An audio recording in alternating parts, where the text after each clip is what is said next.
Assalamualaikum warahmatullahi wabarakatuh. Nama saya Rian Surya Hermawan. Di sini saya akan melaksanakan salah satu tugas dari mata kuliah Media Pembelajaran PAI dengan dosen pengampu yaitu Ibu Meta Fatimah SPDI MPD. Tahukah teman-teman sekalian, proses pembelajaran adalah proses komunikasi antara guru dan siswa melalui bahasa verbal sebagai alat penyampaian materi pembelajaran. Dalam hal semacam ini, proses pembelajaran sangat tergantung kepada guru sebagai sumber belajar. Namun demikian, pada kenyataannya tidak semua bahan pelajaran dapat disajikan oleh guru secara langsung. Seperti contoh, membelah dada manusia hanya untuk mempelajari cara kerja organ tubuh manusia. Tidak mungkin bukan? Akan tetapi, dalam hal ini, guru dapat menggunakan alat bantu dalam melakukan pengajaran. Alat bantu belajar inilah yang dimaksud dengan media atau alat peraga pembelajaran. Adapun dalam agama Islam, sebagaimana dicontohkan oleh Nabi Muhammad SAW terkait media pembelajaran ini, yaitu Nabi menggunakan media contoh atau teladan perbuatan-perbuatan baik. Hal ini dalam dunia pendidikan dikenal dengan istilah demonstrasi, yaitu memberikan contoh dan menunjukkan tentang cara berbuat dan melakukan sesuatu sebagaimana mestinya. Untuk macam-macam media pembelajaran PAI itu sendiri terbagi menjadi dua. Yang pertama, ada media yang bersifat materi, dan yang kedua, ada media yang bersifat non-materi. Untuk media yang bersifat materi, diantaranya yaitu ada audio. Audio ialah media atau bahan yang mengandung pesan dalam bentuk auditif atau pita suara atau piringan suara yang dapat merangsang pikiran dan perasaan pendengar sehingga terjadi proses belajar. Yang kedua ada media cetak.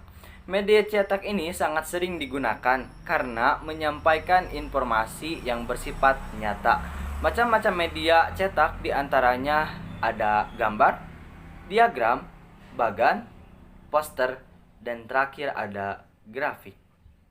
Untuk yang terakhir ada media elektronik. Media ini diciptakan untuk menyampaikan informasi pendidik yang dapat dimanfaatkan secara umum, antara lain yaitu slide, film, televisi, radio, dan terakhir komputer. 2. Media yang bersifat non-materi.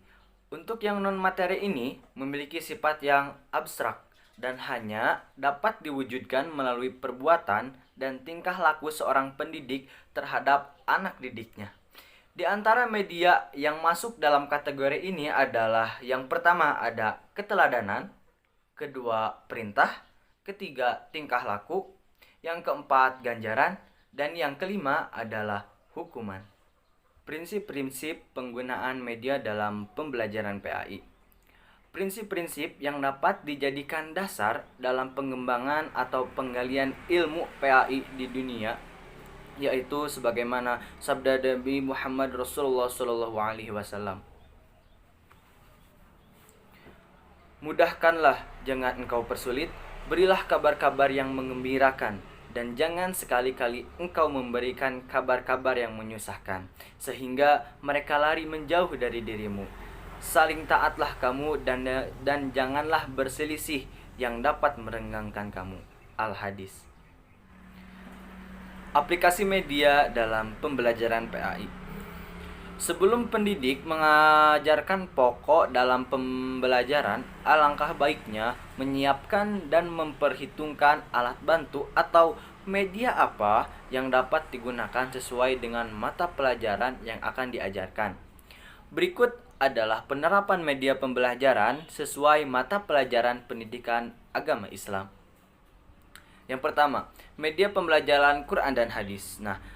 Pada pembelajaran ini dapat digunakan media audio dengan cara peserta didik mendengarkan recorder ayat-ayat atau hadis-hadis yang telah disampaikan oleh orang-orang yang berilmu. Untuk yang selanjutnya, media pembelajaran akhlak.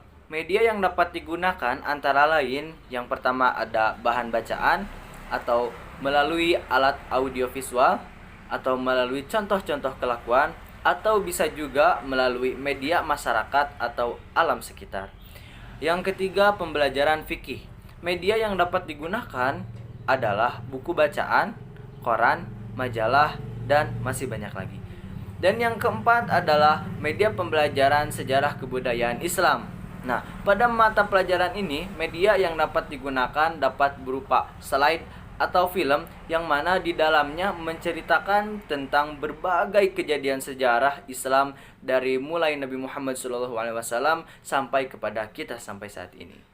Baiklah, pada kesimpulannya, media pembelajaran agama Islam dapat diartikan sebagai semua aktivitas yang ada hubungannya dengan materi pendidikan agama Islam, baik yang berupa alat yang dapat diperagakan maupun teknik atau metode yang secara efektif dapat digunakan oleh guru agama dalam rangka mencapai tujuan tertentu dan tidak bertentangan dengan ajaran agama Islam. Tujuan penggunaan media pembelajaran pendidikan agama Islam tersebut adalah supaya proses pembelajaran pendidikan agama Islam dapat berlangsung secara baik. Terima kasih, sekian dari saya. Wassalamualaikum warahmatullahi wabarakatuh.